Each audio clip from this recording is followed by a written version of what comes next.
नमस्कार, मैं प्रोफेसर रामबख्श, भारतीय भाषा केंद्र, जवाहरलाल नेहरू विश्वविद्यालय, नई दिल्ली। आज हम मध्यकालीन काव्य 2 भक्ति काव्य के अंतर्गत कुछ ऐसे रचनाकारों की कविताओं का अध्ययन करेंगे जो उस समय बहुत महत्वपूर्ण थे, लेकिन जिन्हें हम किन्हीं कारणों से इतना अधिक मात्रा होने के कारण हम पाठ्यक्रम में उनको नहीं रख पाते। लेकिन कुछ एक पद, एक एक रचनाएं इन रचनाकारों की, जिसका हम पाठ विश्लेषण करेंगे कि इनको पढ़ते समय आप कैसे जान पाएंगे।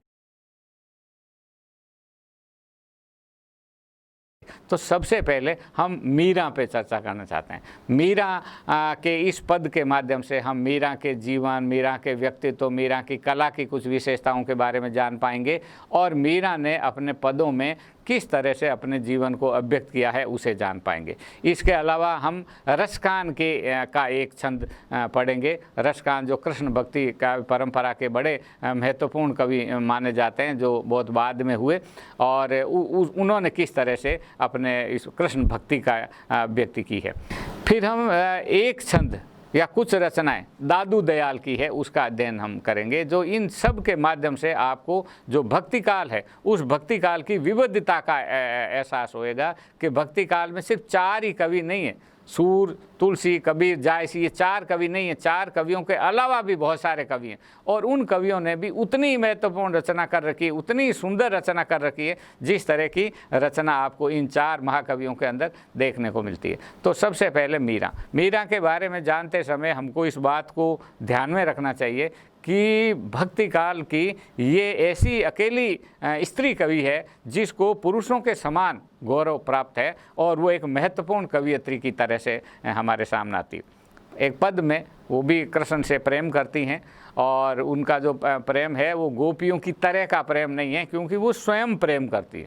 गोपियों के प्रेम में तो सूरदास गोपियों के प्रेम का वर्णन करते हैं, सूरदास गोपियों के विरह का वर्णन करते हैं, लेकिन यहाँ पर मीरा स्वयं अपने विरह का वर्णन करती है। एक बात तो ये। दूसरी बात ये कि मध्यकाल में और भक्ति काल में भी कवि अपने बारे में बातें नहीं करते थे, वो दूसरों की कथाएं कहते थे। मीरा ने पहली बार अपनी रचना में आत्माभिव्यक्ति की, अपने जीवन का स्वयं दर्द अभिव्यक्त किया, और ये माना जाता है कि आत्माभिव्यक्ति आधुनिक काल की में हमारे साहित्य में आई। आत्माभिव्यक्ति पहले नहीं होती थी, लेकिन मीरा इस मिथ का खंडन करती है और एक तरह से कहना चाहिए काव्य वस्तु का विस्तार करती है। हम बड़े तरीके से उसमें देख सकते हैं। हम स्त्री लेखन पर चर्चा करते समय भी हम मीरा के महत्व को देखते हैं और भक्ति काल में भी मीरा है। तो एक पद हम इस मीरा का यहाँ सबसे पहले पढ़ेंगे।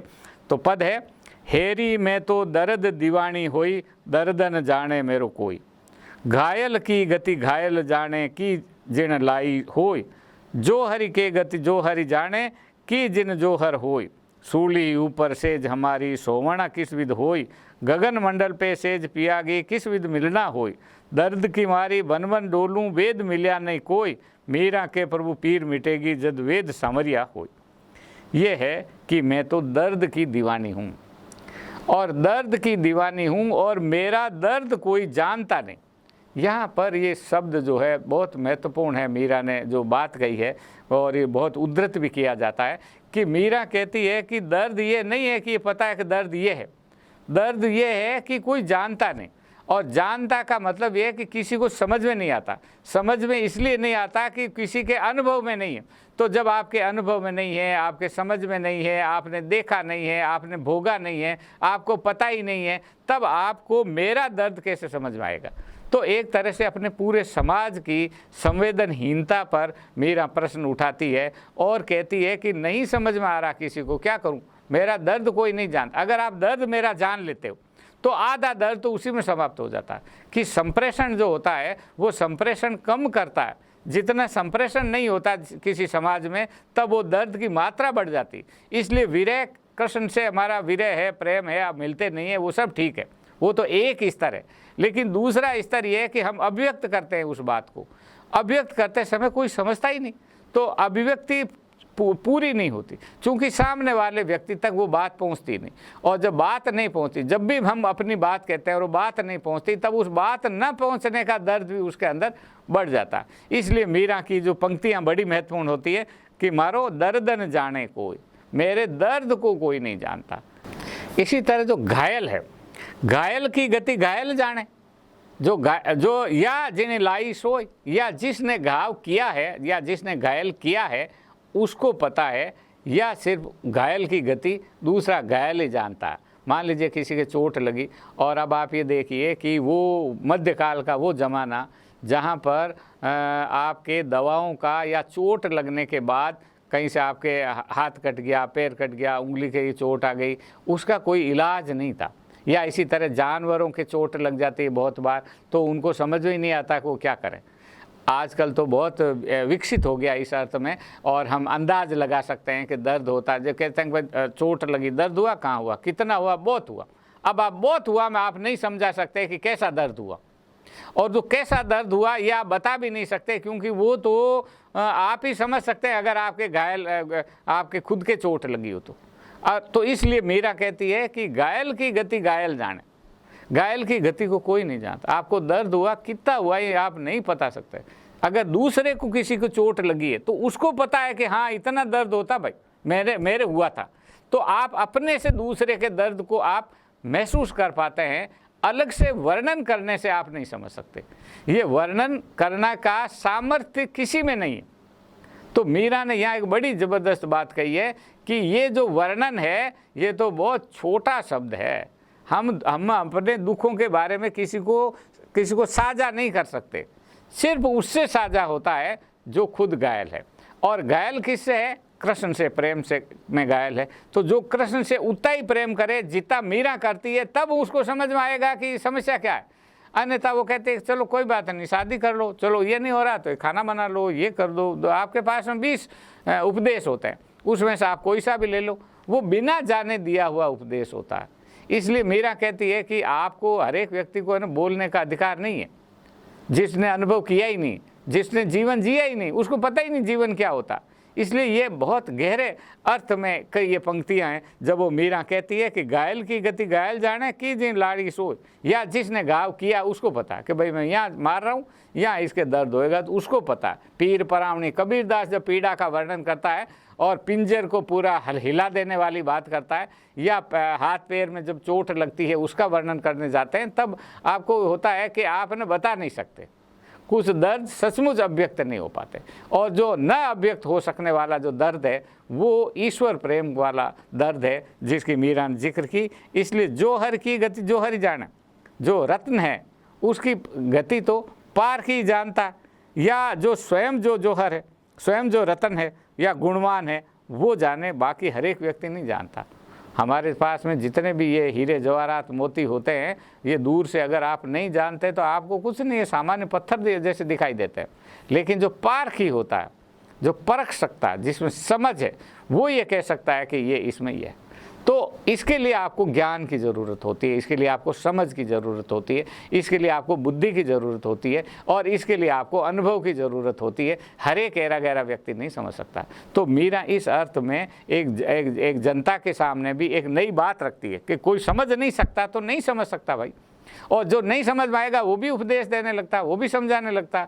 अरे नहीं, आपके समझ में आ रहा है, मैं बता रही हूँ दर्द है, कैसा है, जो भी है, आप ज़्यादा सवाल न करें, क्योंकि वही जानता, दूसरा नहीं जानेगा।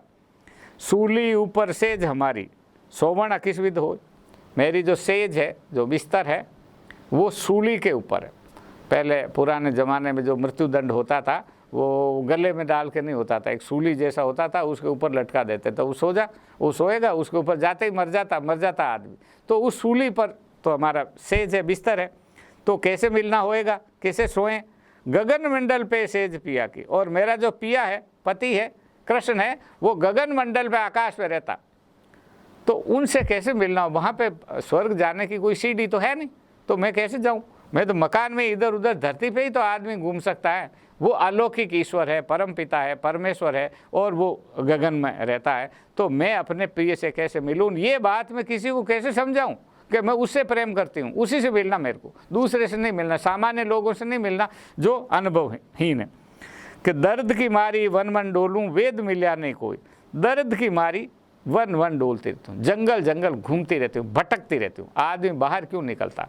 क्योंकि उसको लगता है कि मैं यहाँ खड़े रहने से बहुत बेचैनी होती। जब एक दर्द का भी अपना एक मनोविज्ञान होता है, और उसकी बड़ी इन्होंने सार्थक उपयोग किया कि पीड़ा जब होती है तो आप एक जगह बैठे नहीं रह सकते, घूमते रहते हैं, मन आपका घूमता रहता है, शरीर आपका घूमता रहता है कि दर्द की मारी वन वन डोलूं, वेद मिला नहीं कोई वेद नहीं मिला जो मेरे इस दर्द का इलाज कर दे। और वेद कब होएगा? मीरा के प्रभु पीर मिटेगी जब वेद सांवरिया हो, जब स्वयं भगवान कृष्ण वेदराज बनकर के आएंगे और जब मेरा इलाज करेंगे तो मेरा ये दर्द दूर होएगा। ऐसा दर्द है जो ईश्वर मिलन के साथ ही समाप्त होएगा, ईश्वर मिलन से पहले इस दर्द की समाप्ति नहीं होएगी। और इस बात पर मीरा को कितना अधिक विश्वास था। मीरा की कविता की ये ताकत है कि मीरा ये बताती है कि मुझे ईश्वर से मिलना है, ये मेरी इच्छा है, इच्छा बड़ी ही यथार्थवादी, और उस इच्छा के कारण जो पीड़ा है उसका भी बहुत विश्वसनीय वर्णन करती है मीरा, बहुत जोर दे करके करती है कि ये मैं चाहती हूँ, पक्का चाहती हूँ, और इसे तो मुझे करना ही करना, मेरे को ईश्वर से मिलना। दूसरी बात, मीरा ये विश्वास करती है और उनमें कभी भी संदेह नहीं होता कि शायद ईश्वर न मिले, ये नहीं आता उनके मन, मिलेंगे ईश्वर, मिलेंगे, जरूर मिलेंगे, ये विश्वास पर उनको विश्वास है। और इसलिए पदों में आपको दिखाई देता है कि मीरा जब कहती है कि आके मिलो तो मिलेंगे वो। लेकिन एक और बात भी मीरा कहती है जो महत्वपूर्ण है, वो ये कि अभी तक मिले नहीं। इसलिए मीरा के पदों में आता है, वो सपना में पढ़नी हो जगदीश, सपने में ईश्वर से मैंने शादी की और सपने में ईश्वर के साथ रही, जो भी किया। वास्तविक जीवन में मीरा को कृष्ण मिले थे, इसका कोई एक भी छंद मीरा की कविता में नहीं मिलता। लेकिन ये विश्वास बराबर बना रहता, एक भी क्षण के लिए विश्वास नहीं टूटता, एक भी क्षण के लिए आस्था नहीं टूटती, और एक भी क्षण के लिए मीरा ये नहीं कहती कि चलो अब नहीं मिल रहा है तो मैं नहीं मिलूँगी, या भगवान से मिलना का मामला चलो छोड़ दो, कुछ भी नहीं। तो एक ये जो दृढ़ता है, विश्वास की जो दृढ़ता है, वो मीरा की कविता की ताकत है, कविता की शक्ति है। और उसका यथार्थवाद इसमें है कि मीरा ने झूठे ही नहीं कह दिया कि मैं तो मेरा कृष्ण से मिल गई। वो कहते मैं अपनी तरफ से, मैं तो मेरे गिरधर की, मैं तो मेरे ईश्वर की हूँ, ईश्वर मुझको अपनाता कि नहीं अपनाता वो ईश्वर जाने, मैं उनको बराबर प्रेम किया चल रहा हूँ, प्रेम में कोई कमी नहीं आती मीरा की। और चूंकि प्रेम है और ईश्वर को मिलना नहीं है, ईश्वर मिलते नहीं है, इसलिए दर्द होता है। और वो दर्द कैसा दर्द है? वो उस व्यक्ति का दर्द है जो ईश्वर से मिलना चाहता है, ईश्वर के दर्शन करना चाहता है, और जिसे ईश्वर मिले नहीं, और जो ईश्वर के मिलने का इंतजार कर रही है। जो ये विश्वास जिसके मन में होता है, उसको जो दर्द होएगा, वो दर्द जो है वो मीरा को है। वो दर्द किसी निरीश्वरवादी को, जो ईश्वर के अस्तित्व विश्वास नहीं करता, उसके दर्द से बिल्कुल अलग तरह का दर्द है। और उस निरीश्वरवादी के दर्द की अभिव्यक्ति मीरा ने नहीं की, मीरा ने अपने जीवन की अभिव्यक्ति की, जो स्वयं ये मान करके चलती है, और उसके कारण जो जितनी पीड़ा होती है उस पीड़ा को भी मीरा देखती है। रसकान कृष्ण भक्ति काव्य के बड़े महत्वपूर्ण कवि हैं, और वो बाद में हुए। कृष्ण भक्ति सूरदास के कई वर्षों बाद में, मीरा के भी बाद में ये रसकान हुए, और ये उस समय के हुए जब कृष्ण भक्ति सारे भारत में या अधिकांश हिस्सों में व्याप्त हो चुकी थी और उनके बारे में वो जानते थे। इसलिए रसकान कृष्ण की कथा को दोबारा नहीं कहते, जो कथा आप सब जानते हैं उसी कथा को वो का आधार बना करके वो अपनी कथा का जरा सी एक कोई संदर्भ देते हैं, और उस संदर्भ के माध्यम से वो प्रकट कर देते हैं कि मुझे आगे अपनी बात क्या कहना।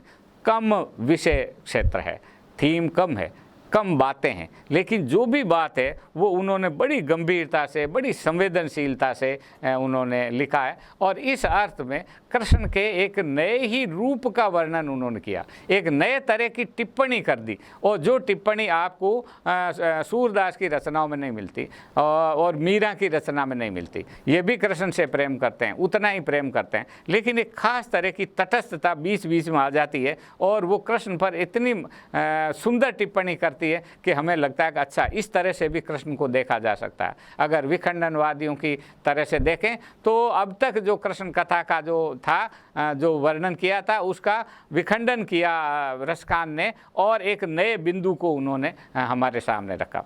कहा कि साहब एक अजीब सी बात है, ये जो छंद है, इस छंद में कहा कि ये कृष्ण तो बहुत बड़े थे, ईश्वर के प्रतिनिधि थे, और जिनकी पूजा आराधना करने वाले भी सभी लोग उनकी पूजा आराधना करते हैं।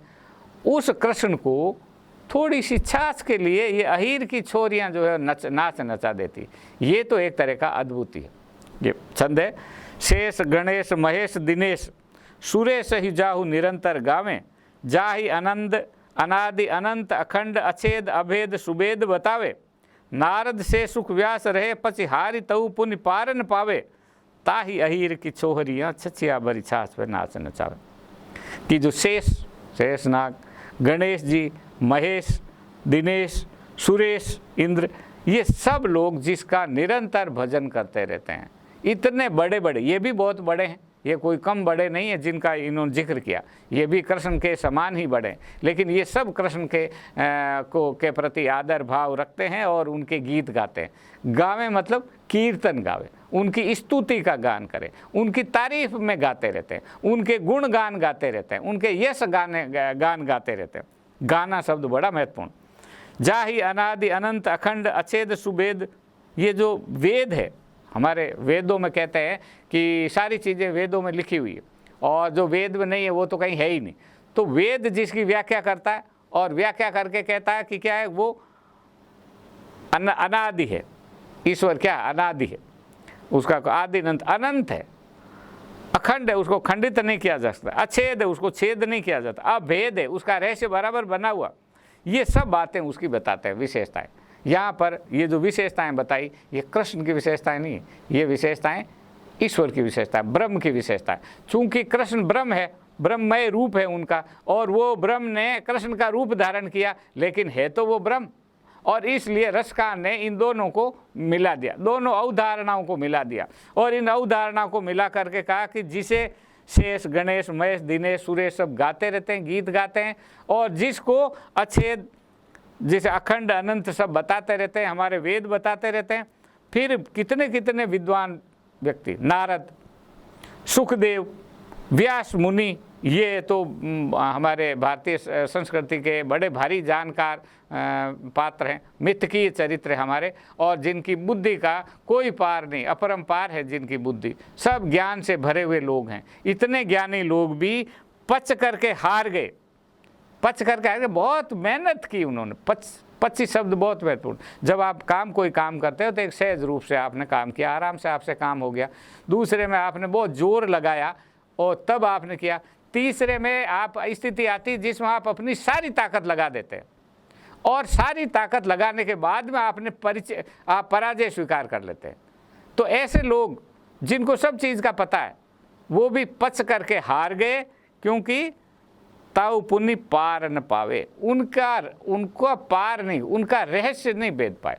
पार पाने का मतलब एक जगह से आए और उसके अंदर से निकल के आगे तक चले गए, ये पार पाना हुआ। तो कोई समझ में ही नहीं आया, वो रहस्य गोपनीय बना रहा उस ईश्वर के बारे में। और ये इतनी देर तक, इतने 3 पंक्तियों के अंदर जो रसखान ने कहा है, वो एक तरह से ब्रह्म की अवधारणा है, ईश्वर की अवधारणा है, जिस ईश्वर के बारे में ये लोग अपनी बातें कहते रहते हैं, लेकिन कुछ समझ नहीं आता। उसी ब्रह्म को, उसी ईश्वर को, ये जो अहीर की छोरियाँ हैं, ये जो अहीर कन्याएं हैं, छोहरियाँ शब्द बहुत महत्वपूर्ण है। छोहरियाँ एक ग्रामीण शब्द है, लोक भाषा का शब्द है, जिसका एक अर्थ ये भी होता है कि जिनमें बुद्धि नहीं है, ज्ञान नहीं है, गांव की ऐसी अनपढ़ स्त्रियां हैं, वो छोरियाँ। उम्र कम है, छोरी का एक ये भी है, तो उम्र कम है, छोटा उम्र है तो और भी बुद्धि कम होनी चाहिए। ये जो है छछिया भर छाछ पे नाच नचावे, थोड़ी सी एक डोली भर थोड़ी सी छाछ है, उस छाछ के ऊपर उसको नचाती रहती है कृष्ण को। तो कौन महत्वपूर्ण हुआ? ब्रज महत्वपूर्ण हुआ, कृष्ण महत्वपूर्ण हुआ, ये अहीर की छोरियाँ महत्वपूर्ण हुई। क्या हुआ? तो ये जो रूप है कृष्ण का, इस रूप के बारे में रसखान की टिप्पणी है कि ये रूप तो हमें कहीं समझ में ही नहीं आया। जितने भी जो धार्मिक ग्रंथ है, उन धार्मिक ग्रंथों का अनुवाद अभिनव करने के बाद भी आपको ये समझ में नहीं आया कि इस ब्रह्म को ये इस तरह से नाच नचाती रहती हैं कि किसी के समझ में नहीं आता। तो ये जो कृष्ण का रूप रसखान ने हमारे सामने रखा, ये रूप हमें एक तरह से नए ढंग से उनको रूप आता है जिसकी अभिव्यक्ति नहीं हुई। दूसरा, इसके अंदर कृष्ण से मिलना करना, ये सब उनके मन का वो नहीं है। वो कहते हैं कि कृष्ण की जो कथा है, वो मैं उस कथा के साथ में अपने आप का एक संबंध भाव उनका मैं मानता हूँ। अपने जीवन के बारे में रसखान का एक स्वप्न है, वो स्वप्न ये कि मैं ऐसी जगह पर रहूं जहाँ कृष्ण की स्मृतियाँ जीवित हो, या जहाँ कृष्ण हो वहाँ पे मैं किसी तरह से रहूं। तो मन की कामना क्या हो सकती है? शुरू में उन्होंने लिखा, मानुष हो तो वही रसकान, बसो ब्रज गोकुल गाँव के ग्वारन। अगर मैं कभी ज़िंदगी में मनुष्य बनूं, फिर मेरा अगर पुनर्जन्म हो, तो मैं क्या करूं? मुझे क्या होना चाहिए? अभी तो मैं चलो रसकान बन गया, लेकिन अब अगर मनुष्य बनने का मेरे को जन्म मिले, फिर से अगर मेरे को मौका मिले, तो मैं वही मनुष्य बनूं जो ब्रज में गोकुल के गांव में ग्वालों के साथ रहने का मुझे भी अवसर प्राप्त हो।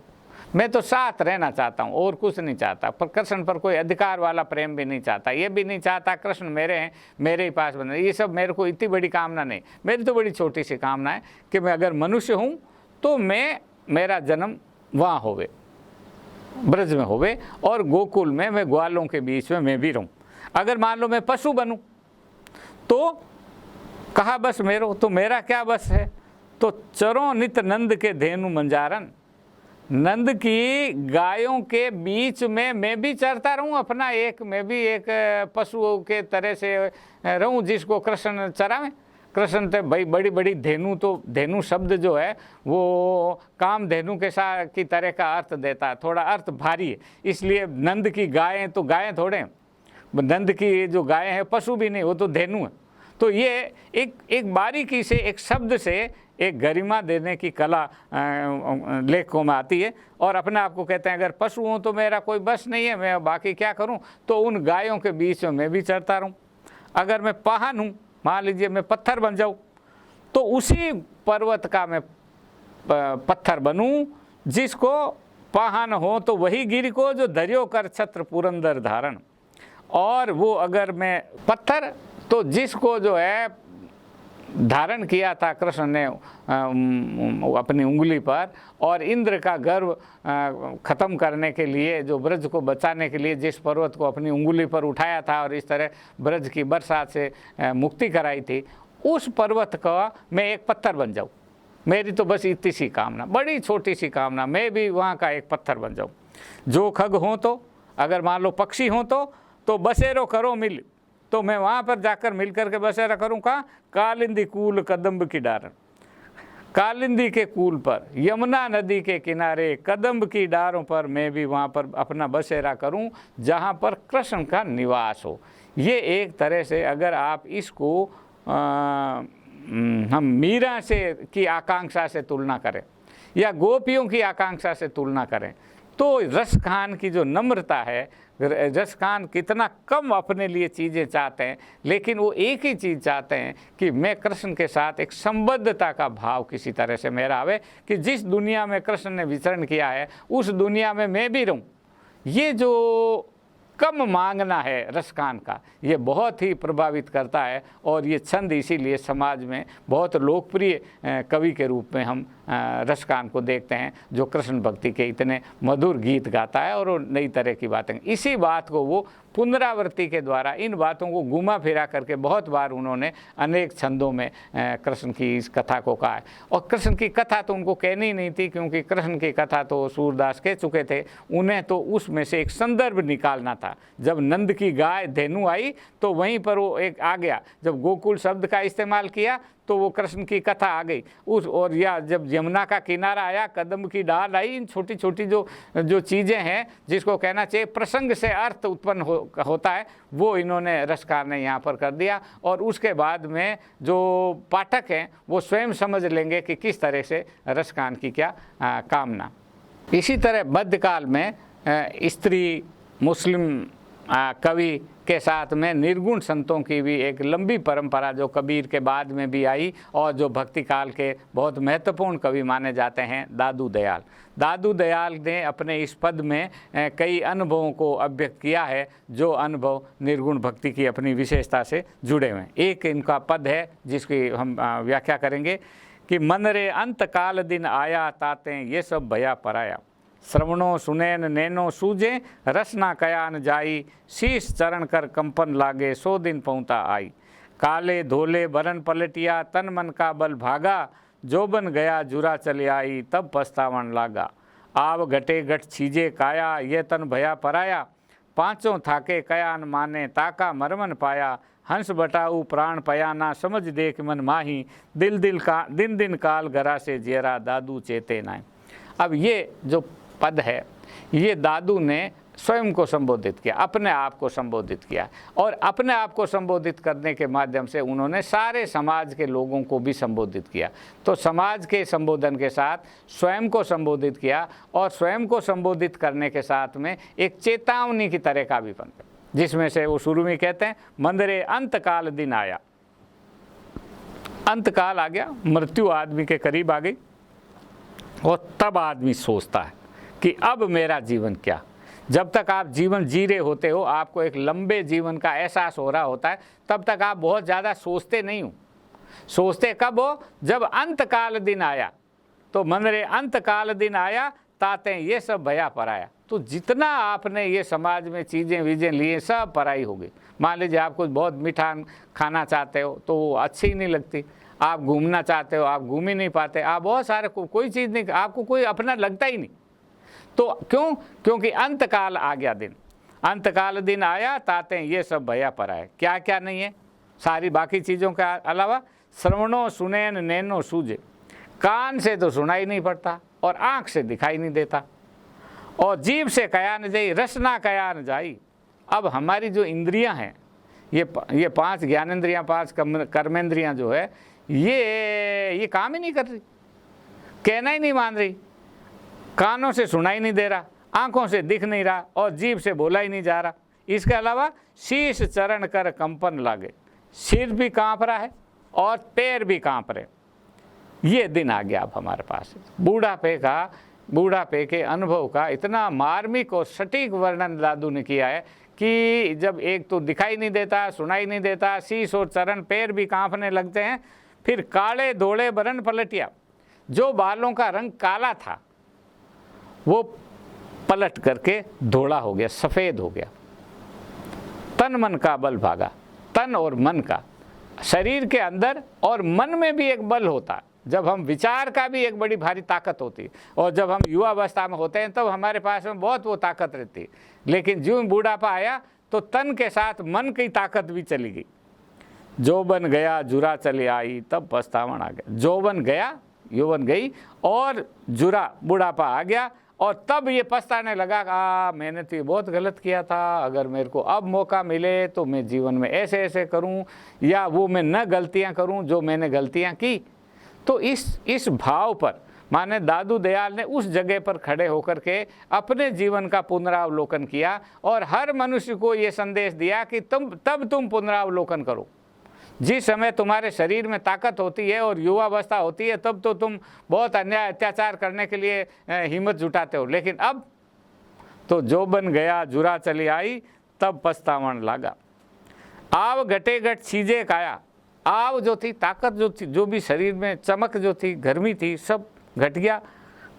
काया छीज रही है, छीजत में पानी जैसे घटता कम होता है, ऐसे ही काया घट रही है। और ये जो तन है हमारा, ये जो शरीर है, ये पराया हो गया, दूसरों का हो गया। मध्यकाल में मृत्यु भय और बूढ़ापे का दर्द या भय, इसका वर्णन बहुत सारे कवियों ने कहा है, किया है, और इस वर्णन में मानव जीवन की पीड़ा की गहन अनुभूति और अभिव्यक्ति हमें देखने को मिलती है। तो आव घटे घट छीजे काया, ये तनु भया पराया, पांचों थाके कया न माने। पांचों इंद्रियां हैं वो थक गई और कहना नहीं मानती। ये बड़ा बहुत सुंदर शब्द है, कयो न माने, कहना नहीं मानती। कहना मानने का मतलब ये कि जैसे मन आक्रमण करता है हाथ को कि यहाँ जाओ तो हाथ वहाँ चला जाता है, और आँख से इधर देखो तो आप इधर देख लेते हो, आप आगे झुको तो आप आगे झुक जाते हो। ये एक सामान्य गतिविधि है, हमारा मन निर्देशित करता है। लेकिन जब बुढ़ापा आता है तो आप इधर चलना चाहते हो और आपका पैर उधर पड़ता ही नहीं, आप गिर पड़ते हो बीच में। आप किसी को कुछ कहना चाहते हो, कह ही नहीं पाते। आप हाथ से ये सामान उठाना चाहते हो कि मैं ये उठाना चाहता हूँ, तो वो उठा ही नहीं पाते। तो ये किताब है, मैं इसको ऐसे रखना चाहता हूँ, नहीं रख पाता। तो ये जो है कि आपका कहना नहीं मानती, जो इंद्रियां हमेशा आपका कहना मानती थी, जो हमेशा आपके मन के नियंत्रण में रहती थी, वो जो है वो कहना नहीं मानती। हंस बटाऊ प्राण पयाना, हंस जो है माने जीवन, जो जीव है, आत्मा है, उसको परमात्मा को हंस का बहुत हमारे कवियों ने जिक्र किया है कि ये तो बटाऊ है, राहगीर है, आज आया कल चला गया, वो तो प्रयाण करेगा। प्राण जो है प्रयाण कर रहे हैं, प्रयाण कर रहे हैं, प्राण जा रहे हैं, निकल रहे हैं। समझ देख मन माही, मन के अंदर अब तो समझ ले, दिन दिन काल गरा से जेरा दादू चेते नहीं। दिन दिन काल जो है तुम्हें ग्रस रहा है, समय तुम्हें ग्रस रहा है, मृत्यु तुम्हें ग्रस रही है अपने अंदर, लेकिन फिर भी दादू कहते हैं कि तुम चेतते नहीं हो, तुमको पता नहीं चलता, तुम समझ नहीं पाते हो। और ये एक तरह से मनुष्य को उद्बोधन देते हैं, उपदेश देते हैं कि किस तरह हमारे जीवन को सार्थक बनाने की कोशिश हमें करते रहनी चाहिए। और उस अनुभव की उन्होंने का वर्णन किया और ये बताया कि कैसे हमारा जो जीवन है वो इस दिशा में बढ़ रहा। दादू की कुछ साखियाँ भी है, वो भी बहुत सुंदर है और कबीर की ही परंपरा में है, जिसमें से एक है, जूं अमली के चित अमल है, सूरे के संग्राम, निर्धन के चित धन बसे, जूं दादू के मन राम। अब किस तरह से आपके मन में, दादू के मन में ईश्वर रहता है, या आपके मन में ईश्वर को रहना चाहिए, कि जिस प्रकार अमली के मन, जो नशाखोर होता है, उस नशाखोर के चित्त में नशा अमल बसता है, वो अमल के ही उसमें रहता है सारे टाइम को, मुझे ये नशे की ये जो चीज़ है वो मिल जाए, सारे टाइम उसके मन में बसता है। और सूर्य के संग्राम, जो वीर पुरुष होता है, जो युद्ध करने के वाला होता है, उसके चित्त में युद्ध ही बसता रहता है। कहते हैं हाँ मैं उस युद्ध में गया, ये किया वो क्या, आगे जब युद्ध होएगा तो संग्राम में सूर जो होता है उसको बसता। निर्धन के चित्त धन बसे। अब ये बहुत बारीक दादू ने कहा कि जो गरीब व्यक्ति होता है, जो निर्धन होता है, उसके चित्त में हमेशा धन बसता है। वो कहता है किसी तरह मेरे को 5 पैसे मिल जाए, क्योंकि वो निर्धन है तो उसको धन चाहिए। लेकिन अगर जो कोई बहुत पैसे वाला हो तो उसके चित्त में धन नहीं बसेगा, कि उसके पास तो है, पड़ा है ना पैसे, पैसों के लिए क्या करना, मैं पैसों के लिए काम नहीं करता। और जो गरीब होगा, जो निर्धन होएगा, जिसके पास पैसा नहीं होएगा, वो कहेगा मेरे को सिर्फ वही काम करना है, किसी तरह मुझको ये पैसा मिल जाए, ये मिल जाए। हर चीज़ में उसे एक ही चीज़ दिखाई देती है, वो धन। तो निर्धन के चित धन बसे, त्यों दादू के मन राम। इसी तरह दादू के मन में सिर्फ राम बसते हैं उसी तरह से। तो राम का जो निवास है वो दादू के मन में इसी तरह से है, जैसे अमली के चित्त में अमल बसता है, या सूर के चित्त में संग्राम बसता है, और जैसे निर्धन के चित्त में धन बसता है। निर्धन व्यक्ति धन के बारे में इतनी सी बातें करता है। आमतौर से निर्धन को धनियों के धन पिपासा के बारे में हम लोग ज़्यादा बात करते हैं, लेकिन दादू ने मध्यकाल में कहा कि नहीं, निर्धन के चित्त में धन बसता है, कामी के चित्त में काम बसता है सारे टाइम। तो ये जो भाव है, उस तरह से आप देखो सारे समय हमें ईश्वर के भाव में ही रहना चाहिए। पूरे जीवन का, मनुष्य का जो जीवन है, वो जीवन कैसे आता है, कैसे गुजर जाता है, कुछ पता नहीं चलता। इस पर दादू ने एक साखी कही, बड़ी सुंदर छोटी सी साखी है, जिसमें पूरा जीवन समझ में आ जाता है कि कुछ खाता कुछ खेलता, कुछ सोवत दिन जाए।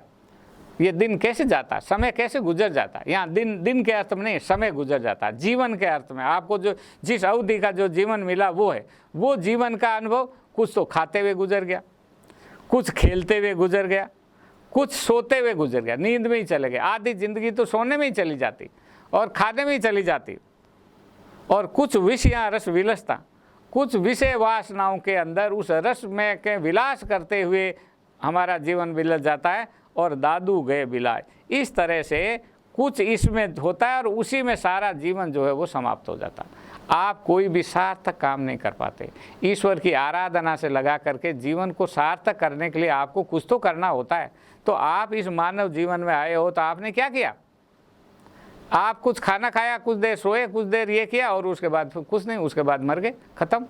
तो जीवन की जो ये निरर्थकता का बोध है, इस निरर्थकता का चित्र दादू ने बहुत अच्छे से, बहुत ही समझने वाले शब्दावली में थोड़े से में कहा है, साखी में, जो अपने अनुभव भी है और अनुभव के भी अलावा दादू का निरीक्षण के, निरीक्षण बहुत महत्वपूर्ण है। जो लोग अबुद्धि से, निर्बुद्धि से जीवन जीते हैं, बिना विचार के जो जीवन जीते हैं, उनका जीवन इसी तरह से चलता है। और जो विचारवान होते हैं, जो ज्ञानवान होते हैं, उनका जीवन कैसा होएगा, उसके बारे में दादू ने किसी अलग दोहे में कहा। इस दोहे में सिर्फ उन लोगों के बारे में कहा है जो लोग ऐसे ही अपना जीवन, अमोलक मानव जीवन है, उस ऐसे ही मानव जीवन को वो निरर्थक गंवा देते हैं। उस पर उन्होंने टिप्पणी की। इसी तरह उन्होंने एक साखी में कहा कि पति पढ़ी पढ़ी थाके पंडिता, किनून पाया पार, कति कति थाके मुनि जना दादू नहीं आधार। ये जो निर्गुण ब्रह्म है वो कैसा है, इस निर्गुण ब्रह्म का स्वरूप क्या है। तो कहा कि इस निर्गुण ब्रह्म के बारे में बहुत लोग पढ़ पढ़ करके थक गए, जितने भी पंडित हैं वो पढ़ करके थक गए। यहाँ पर आप देखते हैं कि कबीर ने भी और दादू ने भी पोथी पढ़ने को, शास्त्र पढ़ने को बहुत महत्व नहीं दिया। कहा पढ़ने से ईश्वर नहीं मिलता। पढ़ पढ़ तो पंडित थक गए। कितना पढ़ा उन्होंने, सारे जीवन का सार तत्व तो निकाल के उन्होंने रख दिया। और के कति कति थाके मुनि जना, जितने मुनि थे वो कह करके थक गए कि राम ऐसा होता है, वो ऐसा होता है, वो ऐसा होता है, उसके रूप का भी वो वर्णन चलने लगे। लेकिन इस सब के बावजूद कोई पार नहीं पाया, उस रहस्य को भेद नहीं पाया और उसके आधार का कुछ पता नहीं चल पाया। क्योंकि जो ईश्वर है, जो वो निर्गुण ब्रह्म है, वो निराकार होने के साथ वो रहस्यमय भी है, तो उसके बारे में पता नहीं चलता। तो इनके जो पढ़ने को और कहने के साथ एक तो इनकी निरर्थकता का दादू वर्णन करते हैं, दूसरा ये वर्णन भी करना चाहते हैं कि जो परम पिता परमेश्वर है या जो निर्गुण ब्रह्म है, उस ब्रह्म की रेखा रूप कुछ नहीं होती। तो बड़े सरल से शब्दों में कि जो ईश्वर का जो सगुण रूप है, उस सगुण रूप का उनको खंडन करना था। और सगुण रूप का संबंध शास्त्र से है, इसलिए शास्त्र की प्रवृत्तियों का खंडन करना था। और वो भी पढ़े लिखे लोगों के पास था, पंडितों के पास था, पंडितों का खंडन करना। इसलिए कहा कि नहीं, ये सब लोग पढ़ करके थक गए और इतना जीवन गुजर गया, नारद वारद सब ने क्या क्या तो किया था, लेकिन किसी को कुछ पता ही नहीं चला। तो ये जो जानकारी नहीं होती है, तो क्योंकि ईश्वर आपकी जानकारी से आगे का और बड़ा है। एक और साखी है, बड़ी सरल सी साखियाँ दादू की है और जिसमें उन्होंने अपने जीवन अनुभव को, समझ को व्यक्त किया है कि रतन एक बहु पारकू, एक रतन है और परीक्षा करने वाले, जांचने वाले बहुत है, बहुत पारकू है, बहुत पता लगाने वाले हैं, सब मिल करे विचार। और सब मिल कर के विचार करते रहते हैं, कितना है भैया, ये रतन है, ये एक ईश्वर है, इस ईश्वर की परीक्षा है, परीक्षा लेने वाले बहुत हैं।